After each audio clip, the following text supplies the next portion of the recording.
morning, everyone. I'm Chuck Shealy here with Making Music Magazine for more adventure in our artists' profiles. Today we are with my good friend Michael Manley, who is a French hornist and a member of the AFM. And he's here today to talk about the best part of French horn with us today. Michael, good morning. How are you? Good morning, Chuck. I'm great. Thanks for having me. I'm really glad to be here and sharing my experiences with your audience at Making Music. You definitely win for the best jacket. Let's see that thing. Well, this is one of That's the most important part of showbiz is the jacket. Yeah. So I have a few that are quite loud, as you know. So okay, so you are a remarkable French hornist. How did you come to pick the French horn to begin with? So that's a really good question. I was fortunate enough to come up when there were still elementary school band programs. A lot of kids today they have to wait until they're in 6th, 7th, or 8th grade.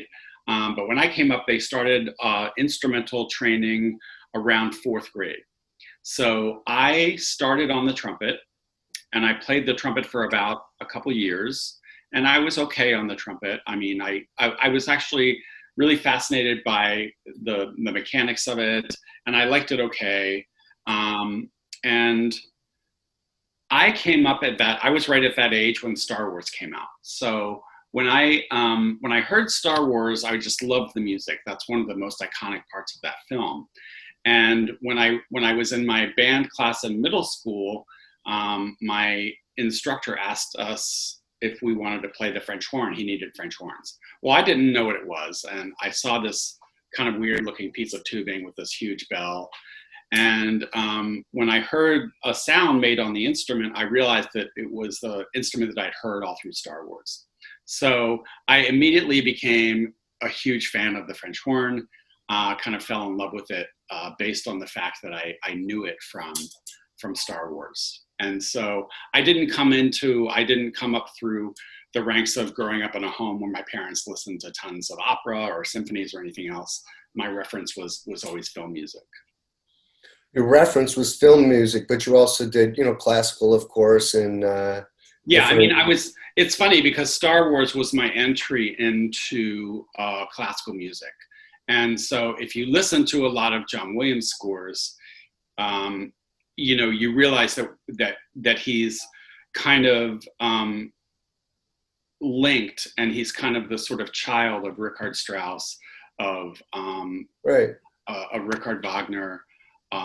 Of all of these classical composers. And so you realize that Star Wars is, in a way, it's an opera in terms of how it uses music. There are themes associated with characters and points of action. The concept of the Force, which is a very central part of the film, has its own melody, right? So you have these leitmotifs that are very operatic in nature. So in a way, my window into classical music and into that whole sort of oeuvre was through film. Yeah. Interesting. For me, it was the Beatles on Ed Sullivan. Different kind of Star Wars, I guess. Yeah. Are there any particular musicians who factored into your success today? Yeah, I would have to say that this is really interesting. So when I was 10 years old, we moved to a tiny town in Western Maryland. And my parents lived in, they always worked in DC, but my dad was a very like quiet, reclusive guy, and always wanted to live in the middle of the woods. And so we bought a house in the middle of the woods. And I went to this, my school was a pretty small school. That's where I started French horn. And we literally lived on the side of a mountain. So one day my teacher asked any of us if we wanted to think about going to a band camp. And so I was interested, and I went to this camp at Shenandoah College in Virginia, which was about an hour and a half away. And I was at this camp, and the horn teacher there, who was an amazing pedagogue by the name of Randall Faust, who taught at Auburn after that for many years, he asked us all where we were from. So I said, well, I'm from Boonesboro, Maryland, which is like saying you're from Siberia, right? Like nobody has heard of this town. It's tiny. And his eyes kind of lit up, and he said, "You're from Boonesboro?" And I was like, "Have you heard of it?" And he's like, "Well, you know, that's where Lawson Brass Instruments is." And I said, "Okay, what's that?" And it turns out that I lived a mile away up the mountain from a man who made French horns. And Lawson Brass Instruments was sort of famous in their day because they were one of maybe 3 or 4 horn makers in the country at the time. So these are most band instruments. A lot of instruments are factory made, right? So their parts are all made kind of in a factory. If you think of Kahn, Selmer, or Bach, or Olds, or any of those makers. And so he and his sons made about probably 10 to 12 horns a year, I want to say, because everything was handmade on these instruments. They would take discs that looked like records, right? It looked like an old vinyl record, and it was about this wide, and it was metal, and they would put it on a lathe, and they would lubricate it with ivory soap, and it would be spinning, and they would press it onto what's called a mandrel. So it would be a mold that was slightly bent, right, only at the base. So they would turn these lathes very quickly. They would press these bells, and they would use maybe 10 or 12 different mandrels, whereas Bach, Kahn, Selmer might use 3 or 4. And then you end up with this, right? So you eventually end up with what looks like this, what started out as a flat, like, record that was eventually spun. Wow. And I was very, so Walter Lawson, my mom, when I told my mom this story, she was like, "Well, we've got to go meet this man," right? So she drove me down the mountain, and we met Walter Lawson, and he became a huge influence in my life. So I met a lot of famous French horn players through him. At the time, the world's premier soloist named Barry Tuckwell, an Australian French hornist, had heard of Walter Lawson, helped him design his early prototype horns, and eventually started an orchestra in my town with the help of Walter Lawson. So the Maryland Symphony, which is in Hagerstown, Maryland, was started in the early 80s by Barry Tuckwell, who wanted to conduct, and it was really all because of Walter Lawson being there. So Walter Lawson was a huge influence. I worked at his shop. I think I worked, mostly I did odd jobs. I remember like spraying wasp nests. That was a lot of fun off the side of some of his work sheds. He had me doing a little bit of metal work. I think I ruined a lot of pipes in a very short period of time, and then he never let me touch anything related to the horn again. But he was happy to have me do odd jobs. And I got to meet a lot of famous French hornists who were coming through there. And eventually in 1991, I was able to buy my own Lawson horn. So that's what this horn is. The metal is called Ambrons, which was invented by Walter Lawson. It was a patented alloy. So it has a kind of a recipe of brass, nickel, silver, copper, and some other things. I'm not sure what all of the makeup is, but the sort of bittersweet part of this horn and the story is that I could never replace this horn. So Walter Lawson passed away in 2007, and his sons kind of sold off the business to a gentleman named Kendall Betts. And Kendall was trying to make Lawson horns for a little while, and I think then he passed away. But in any case, the company doesn't survive past Walter's legacy, really, and this is literally irreplaceable. I can't get another one. So this horn has a lot of value and meaning to me. Thank you for sharing that. That sounds good. Let's hear it. Let me hear you play something on it. Let's hear this. We talked about it. Okay. So play Star Wars. Okay, I'll start with I'll play a little bit of the Force theme. It's a little early for me. We'll see how it goes. So this is kind of the tune that really got me jazzed about the French horn.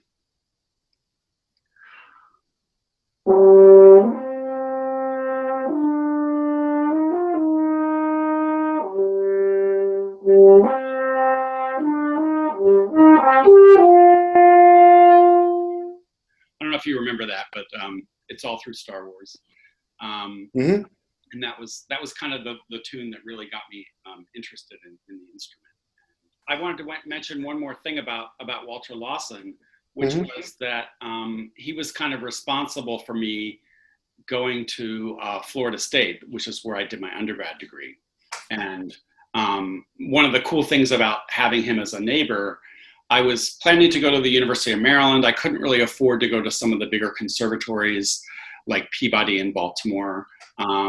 And he called me up one day, and he knew I was going to Maryland University. He knew I wasn't that excited about it.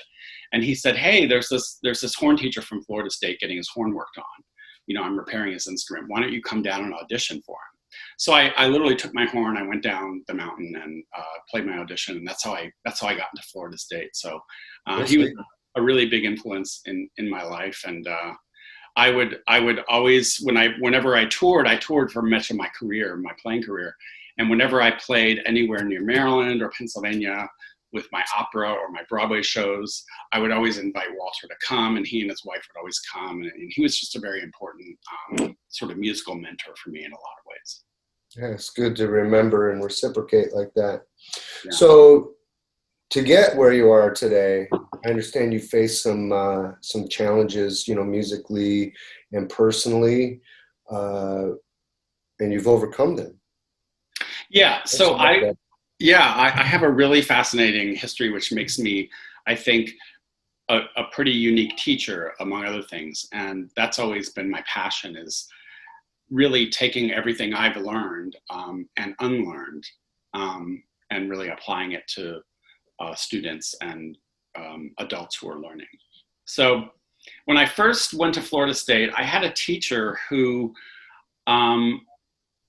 I learned a lot about music from.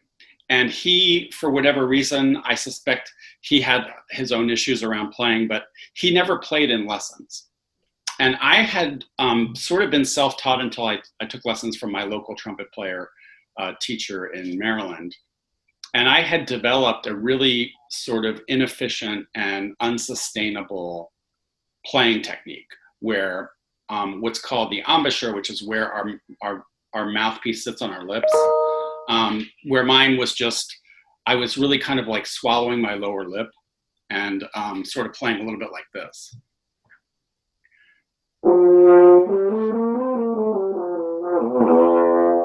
Now I can get a sound out. The problem is it's like building a house on sand. This part of my playing technique had no structure to it whatsoever.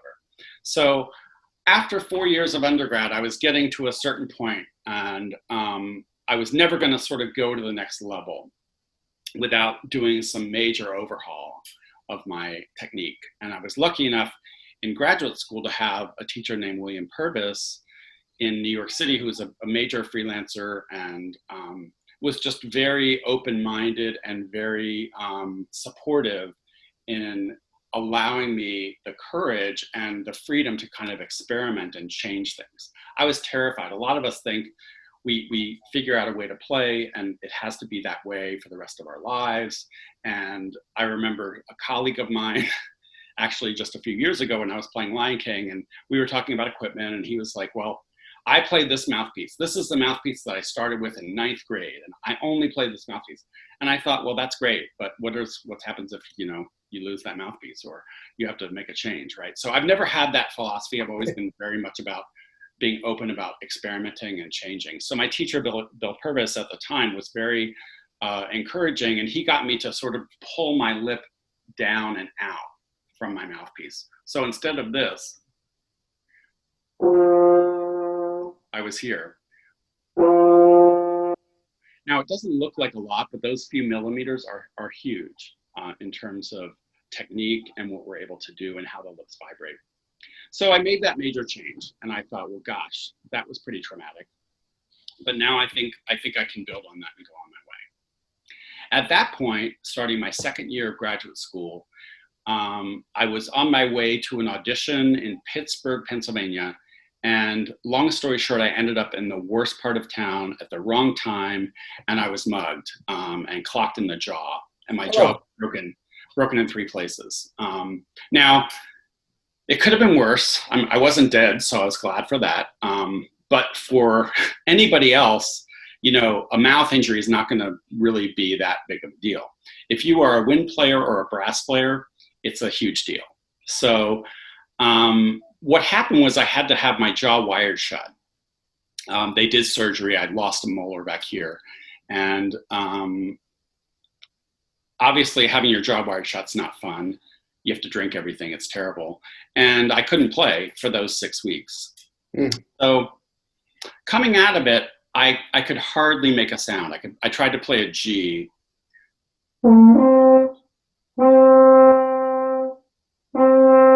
And that's about all I could play.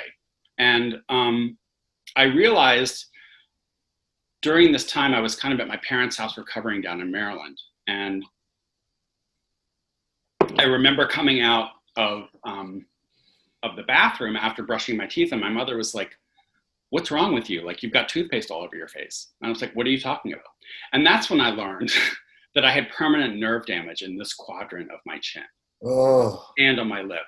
So it's not total. It's almost like when Novocaine wears off and you kind of lose your sense of temperature. That's sort of what's happening here. So that first day when I couldn't play a note, or I could barely play a note, I thought I was never going to play again, because I thought, well, you know, this is it. Like, I can't play.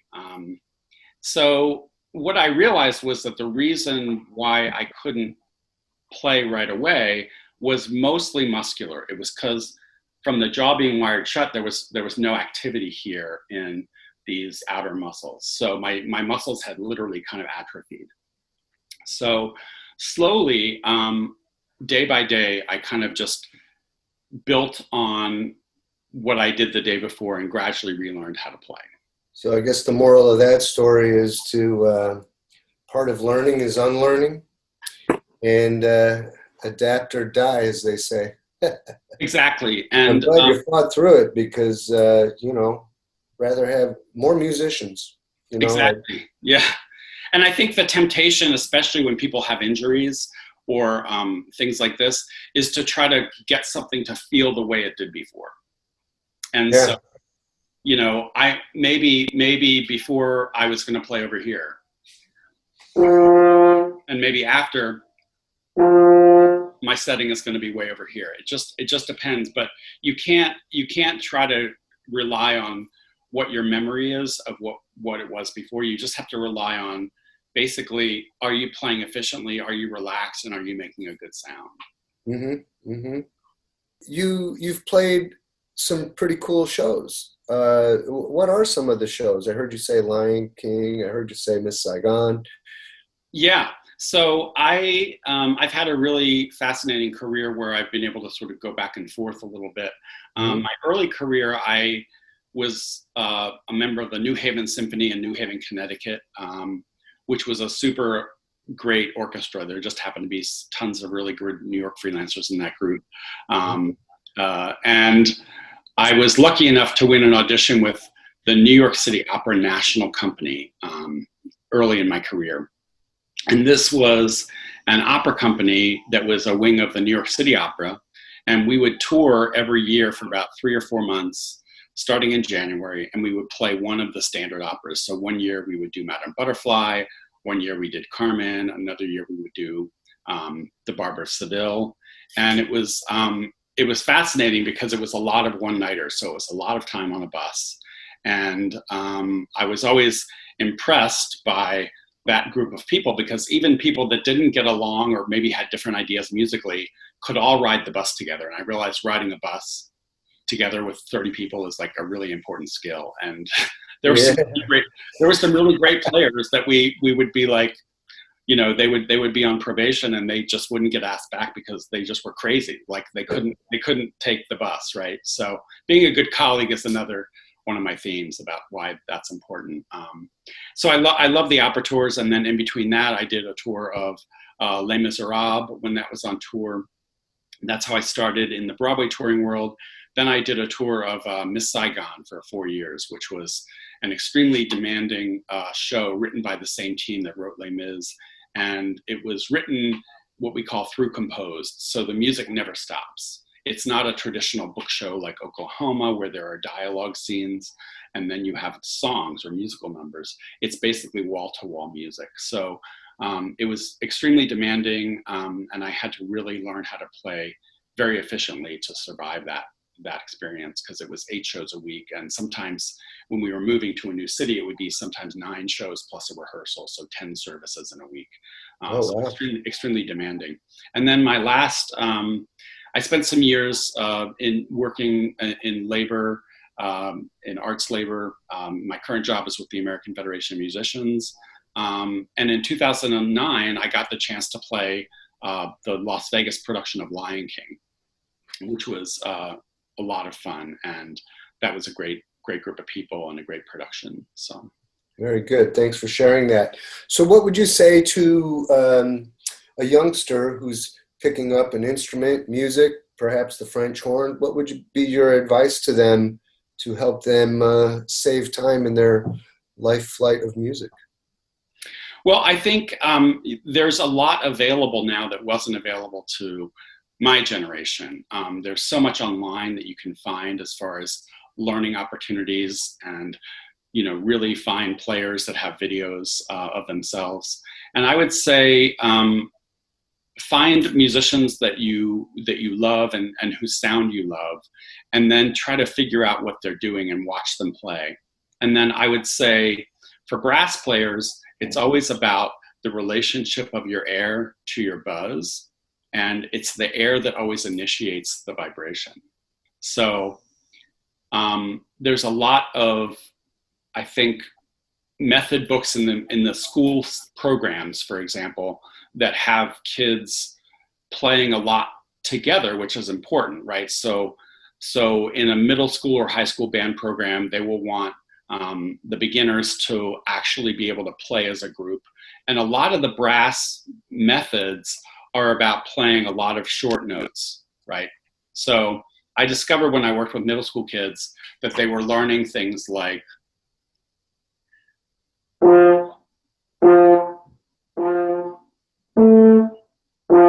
or something like that. The problem with that is it doesn't teach kids how to move their air. It doesn't teach you how to support a sound, and it doesn't really teach you that the relationship of the air is that the air creates the sound. So I always have folks do air attacks, and I have them play on the on the horn. It's called the harmonic series, and this is different on the trumpet and the trombone. It's a little bit, they play in a different part of the series. Trumpets are going to start down here.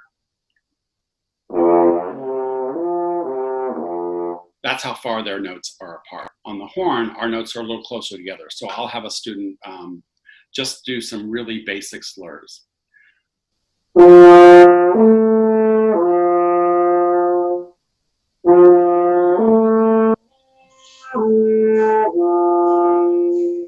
And then we can do those in all the keys.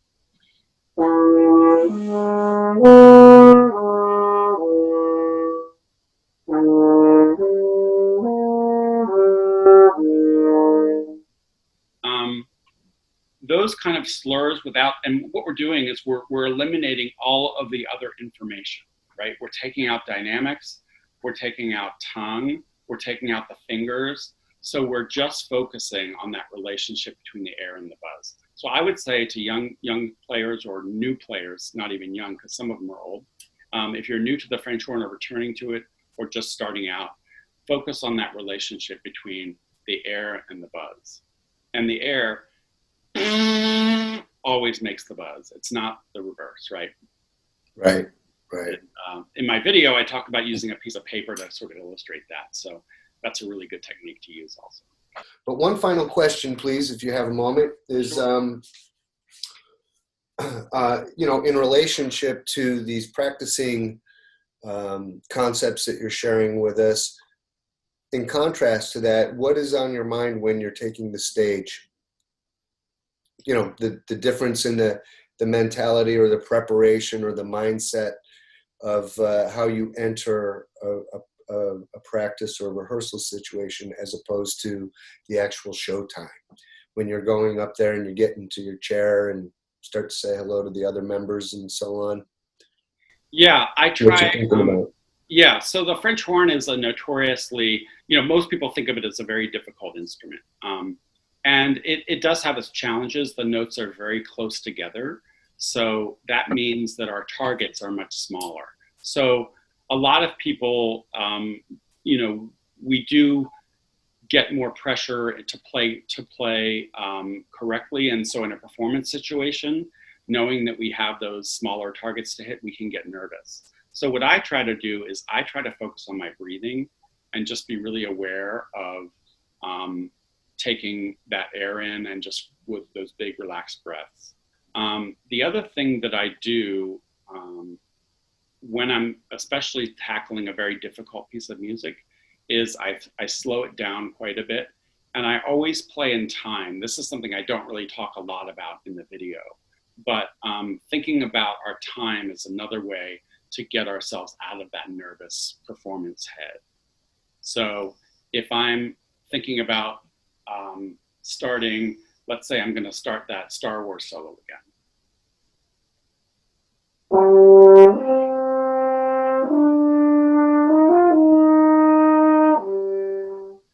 Before I start, I'm going to think about breathing in time and subdividing right before I start.